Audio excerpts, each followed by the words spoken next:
अभ्यास चल रहा था दक्षता अभ्यास 2। दक्षता अभ्यास 2, ठीक।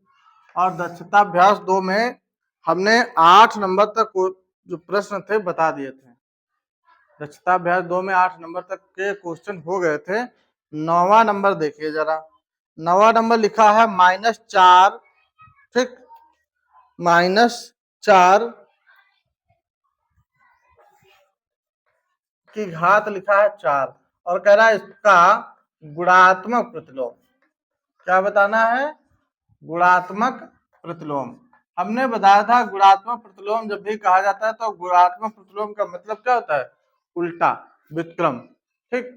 तो गुणात्मक प्रतिलोम का मतलब जैसे इसके नीचे हम 1 लिख देंगे, कोई संख्या नहीं दी गई है तो हर में कितना लिख देंगे?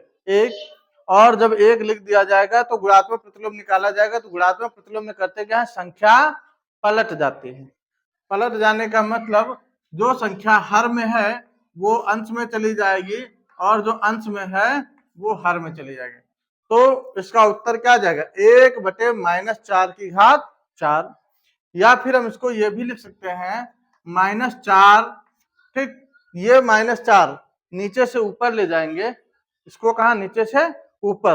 तो जब नीचे से ऊपर ले जाएंगे तो घात देख लो, घात कैसी है?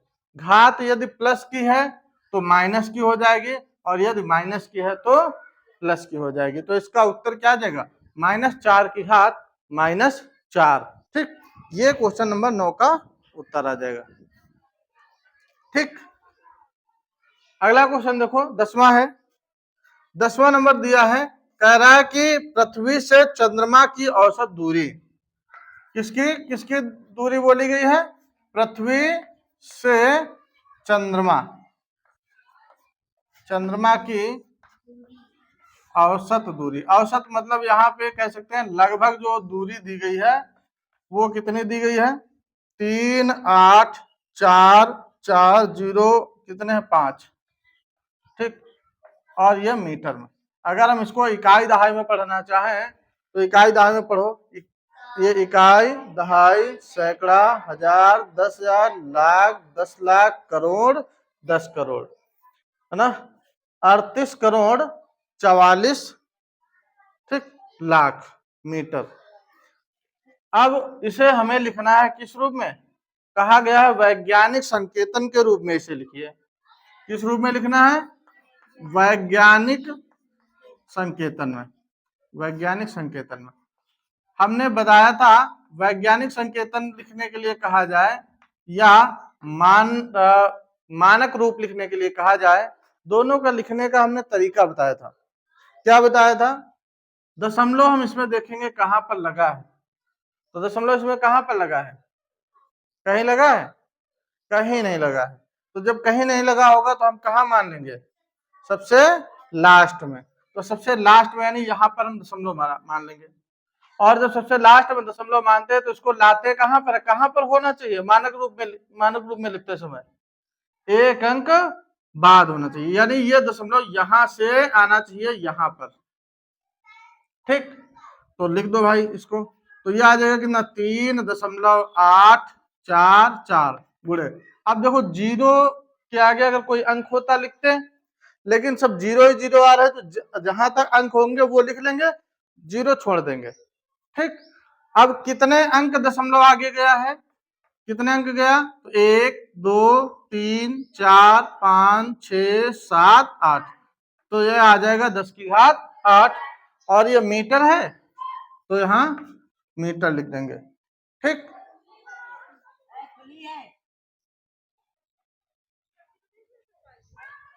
इसके बाद अगला क्वेश्चन है 11 नंबर। 11 नंबर ऐसे ही है, उसको लगा लेंगे ना। 11 नंबर जो प्रश्न दिया गया है इसको तुम लोग खुद करोगे। यहाँ पर बोला गया प्रकाश की एक किरण द्वारा वर्ष में तय की गई दूरी। तो प्रकाश किरण द्वारा तय दूरी कितनी? प्रकाश किरण द्वारा तय की गई दूरी, तय की गई दूरी दी गई है। कितनी? 9 4 6 0 5। अब 5 पे देखो कितने जीरो है। 1 2 3 4 5 6 7 8 9 10 11। 11 जीरो लगाओ। 1 2 3 4 5 6 7 8 9 10 11। और ये क्या है? मीटर में है ना, यहाँ लिख देंगे मीटर। ठीक। अब ये कहा गया है इसे वैज्ञानिक संकेतन में लिखिए। वैज्ञानिक संकेतन का मतलब इस तरह लिखना है। तो हम लिख लेंगे कैसे? दशमलव इसमें देखेंगे कहाँ पर लगा है, तो दशमलव कहीं नहीं लगा तो कहाँ मान लेंगे? सबसे पीछे लगा है। ये मान के चलते हैं कि दशमलव जब कहीं न लगा हो तो उसमें हम कहाँ मान के चलते हैं? सबसे पीछे। तो अब जब सबसे दशमलव पीछे मान के चलेंगे तो इसे लेकर कहाँ जाना है? हमें एक अंक बाद लाना है।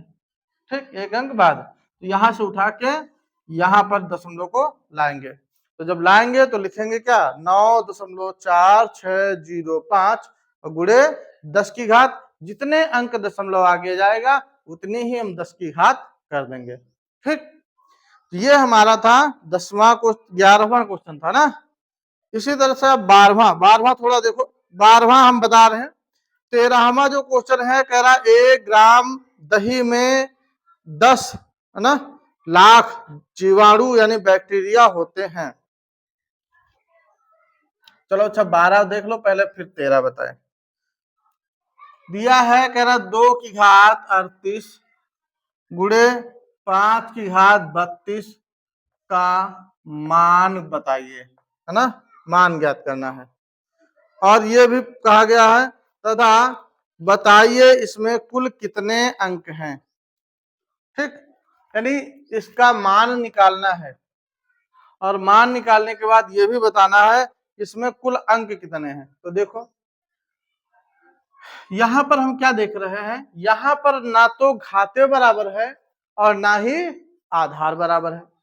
ठीक, हम घातों को तो बराबर कर सकते हैं लेकिन आधार को बराबर नहीं कर सकते हैं। तो अब क्या करेंगे?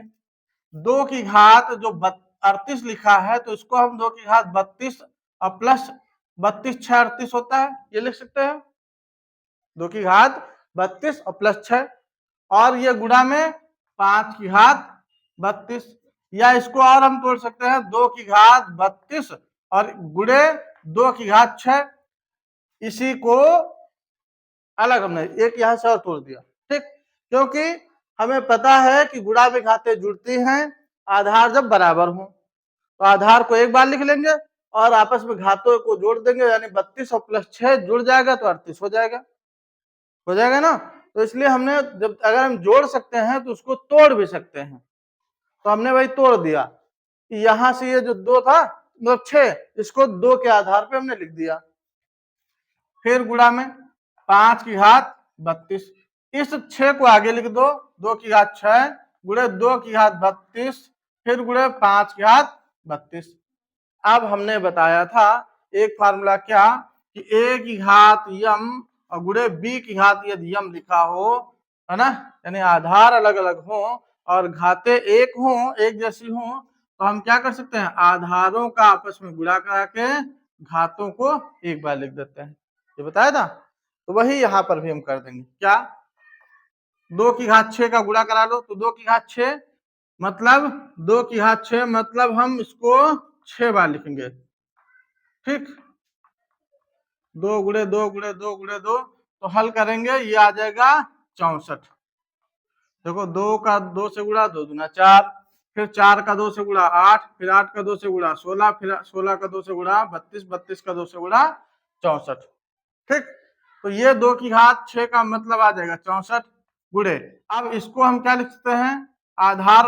आधारों का आपस में गुणा करा लो, तो 2 गुणे 5 और पूरे की घात 32, यानी आधारों का आपस में गुणा करा लिया और घात को हमने एक बार लिख दिया। अब गुणा करा लो। ठीक, जब हम गुणा करा लेंगे तो गुणा कराएंगे तो 5 गुना 10, तो ये क्या आ जाएगा? बराबर में 64 गुणे 5 गुना 10 की घात 32। दशमलव एक अंक बाद होना चाहिए, यानी 6 दशमलव, यहाँ पीछे लगा है तो आगे ले आएंगे, 6.4 गुणे 10 की घात, यहाँ एक अंक और आगे गया है ना दशमलव, तो एक अंक और बढ़ जाएगा, तो 32 से एक हो जाएगा ये घात 33। ठीक, यही हमारा इसका उत्तर आ जाएगा 10, यानी 6.4 गुणे 10 की घात 33। अब ये कहा गया कि इसमें बताओ कुल कितने अंक हैं। ठीक, कह रहा कुल कितने अंक हैं, तो देखो कुल कितने अंक, यहां पर घात कितनी है 33, इसका मतलब इस पर 33 जीरो लगेंगे। कितने जीरो लगेंगे 33, तो 33 तो जीरो हो गए वो, और दो अंक ये 33 और 2 35। अब जब 35 जीरो लगेंगे तो दशमलव कहाँ, एक अंक पहले लगा है, तो 35 जीरो में से यानी 35 अंकों में से लास्ट के एक अंक पहले दशमलव लग जाएगा, तो दशमलव बाद जीरो का कोई महत्व होता नहीं है, तो ये 34 अंक निकल के आएंगे। कुल कितने अंक बनेंगे 34, तो यहाँ पर लिख देंगे कुल अंक बराबर, कुल अंक बराबर कितने 34। और अगर जीरो कहा जाए कुल कितने लगेंगे, तो जीरो कुल लगेंगे 32। ठीक,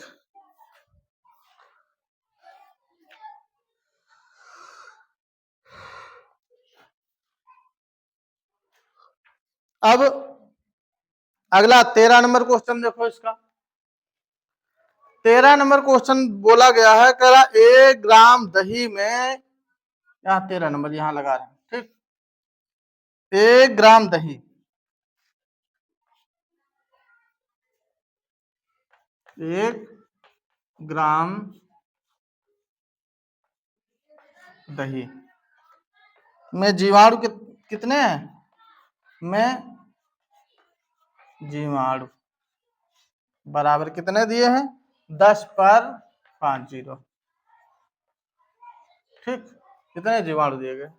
अब कह रहा है इसे वैज्ञानिक संकेतन में लिखिए, तो वैज्ञानिक संकेतन में लिखो है, दशमलव कहाँ लगा है एक अंक बाद, कहीं लगा ही नहीं तो एक अंक बाद मानेंगे, तो ले आओ भाई, मतलब सबसे लास्ट मानेंगे, दशमलव जब कहीं नहीं लगा तो कहाँ मानेंगे सबसे लास्ट में, तो इसे लाना हमें एक अंक बाद, तो ले आओ 1.0 गुणे 10 की घात 10, कितने अंक दशमलव आगे आएगा, कितने अंक आगे आएगा, एक अंक आगे आएगा।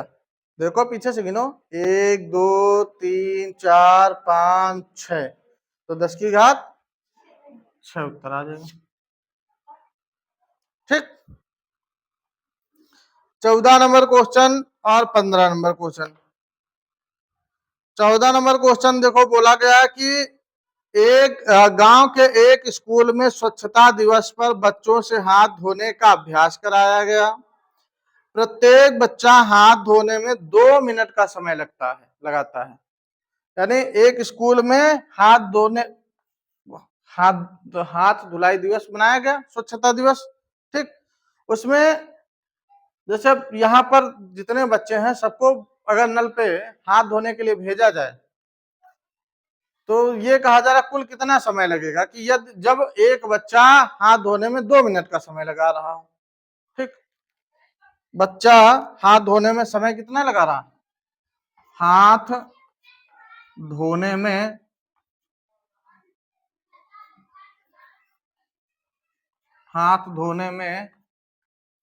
लगा समय कितना है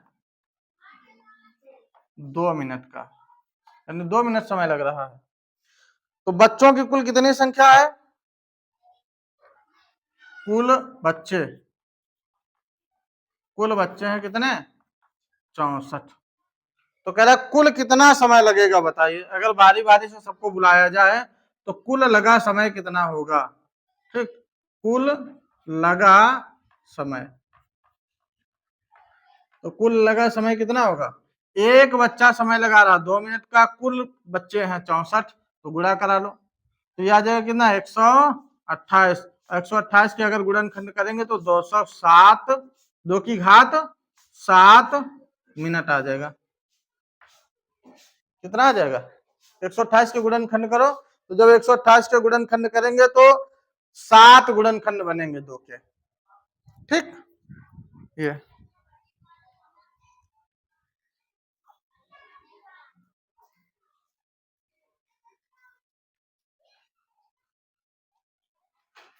अगला प्रश्न है 15 नंबर, कह रहा है एक कस्बे की आबादी के अधिकांश लोग श्वास की बीमारियों से ग्रस्त थे। कौन सी बीमारी से? श्वास, यानी जिनकी हफनी कह सकते हैं हम गांव में, है ना, श्वास की बीमारी से ग्रस्त थे। जांच करने पर उस कस्बे की प्रदूषित वायु में 2000 विषाक्त जीवाणु प्रति घन मीटर पाए गए। यानी 1 घन मीटर एरिया में, यानी जब जांच की गई तो क्या पाएगा कि 1 घन मीटर एरिया में 2000 जीवाणु हैं। और ये जो 2000 जीवाणु है वो हर सप्ताह में बढ़ जा रहे हैं। कितना बढ़ रहे हैं? एक सप्ताह में बढ़ रहे हैं 100 गुना। एक सप्ताह में बढ़ रहे हैं 100 गुना। तो कितने सप्ताह तक बढ़े हैं जीवाणु? 3 सप्ताह तक बढ़े हैं, है ना। तो कुल जीवाणु कितने पाए गए? जीवाणु यानी 15 नंबर। 15 नंबर में कुल जीवाणु कितने हैं, या ऐसे कह सकते हैं पाए गए जीवाणु कितने थे? पाए गए जीवाणु कितने पाए गए? जीवाणु पाए गए हैं 2000। कितने जीवाणु पाए गए हैं? 2000। और कह रहा एक सप्ताह में बढ़ते हैं 100 गुना। एक सप्ताह में कितना बढ़ रहा? 100 गुना। एक सप्ताह में बढ़े जीवाणु कितने? बढ़े जीवाणु कितने बढ़ गए? 100 गुना। तो 2000 थे पहले ही और 100 गुना और बढ़ गए। तो गुना का मतलब गुणा, 100 गुना और बढ़ गए। दूसरे सप्ताह की जब बात की जाएगी, दूसरे सप्ताह, ठीक, दूसरे सप्ताह में जीवाणु बढ़े जीवाणु कितने हो गए? दूसरे सप्ताह में 2000 तो पहले ही थे, 100 पिछले सप्ताह में बढ़ गए, 100 बढ़ गए और 100 गुना और बढ़ गए ना, है ना।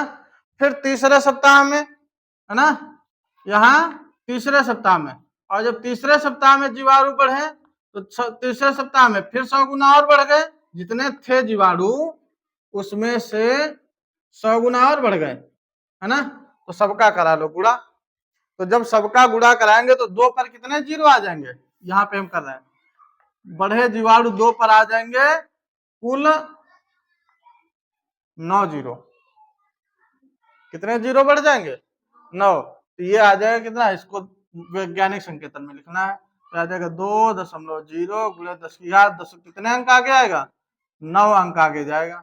तो गुणे 10 की घात 9।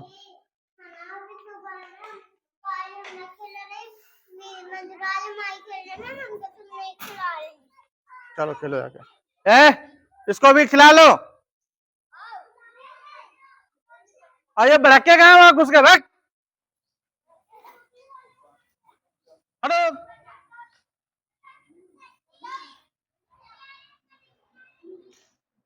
नोट कर लो। और ये तुम्हारा अभ्यास हो गया पूरा दक्षता। अब दक्षता अभ्यास हो गया।